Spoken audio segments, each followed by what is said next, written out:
go for it, guys. All right.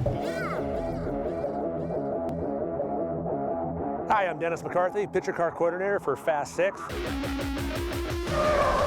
And I can assure you in this one, you will not be disappointed. One of the nice things about working on the Fast movies is working with Dennis McCarthy. Dennis and those guys just kick ass. These are guys that actually live this stuff. Our cars are our babies in this. Our franchise holds them up on a pedestal. In the Fast and Furious film, we start with our shop, a bunch of tools, a lot of mechanics, a bunch of equipment, and a ton of steel. And we try to make the cars as durable, as exciting, and as fast as possible. Brian, he's driving the Skyline again in the beginning.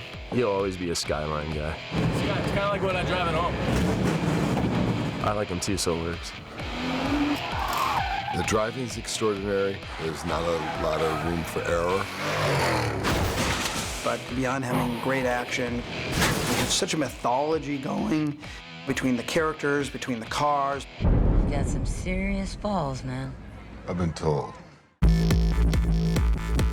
Letty's Jensen was a great find. I remember talking to Dennis and saying, is there something that's kind of European, but at its core, it's American? Ready? Ready. Go! She's lost her memory, so it just came to me right away that that's the car that she would be drawn to. What else do you know about me? It has the Dodge engine, but it was built in the UK for Europe. V8 never could resist American muscle. Nothing left of the Jensen powertrain. Electrical was basically in a bare shell, assembled from that point. And it was just a perfect fit.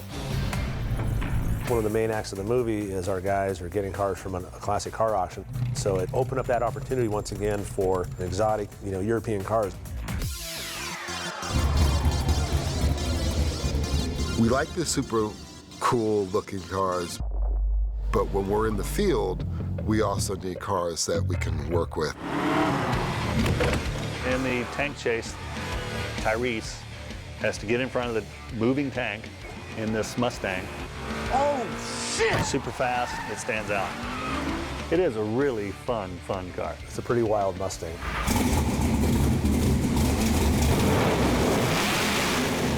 Yes! Yes! Yes! Giddy up, boy! We never did use the actual $700,000 hero car for those stunts. We kept that car safe. It's one of those cars that's just tweaked in all the right places. Car's wider, just a stance of it. I mean, I'd say in the world, the Mustang's just got to be in the top 3. In the Antonov sequence, we had the Dodge Charger. There's times we had to have wet down. We had explosions. And then we pick the rear ends up, tie them together. Yeah, that's a great shot. And we tore this thing up. But you couldn't hurt it. The Charger just keeps on rolling.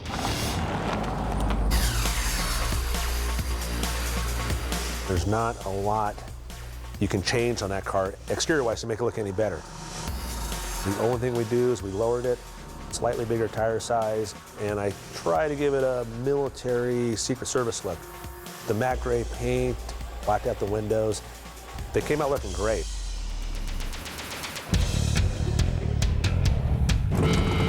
The Dodge Daytona is a car that I've been trying to get into these movies for a while. It's just one of those cars that's just so over the top. Okay, and stop. It's a 1970 Dodge Daytona, which was a basic car that Chrysler built for NASCAR. 1969, it came out mid-season. 1970, it was a championship winner. After that, they outlawed the car. That's too fast. There's something very similar to Dom and his past. We all know that he never made it to the pro racing. And they banned me from the tracks for life. And in a sick way, in the same way that Dom was banned from the racetrack, so was this Daytona.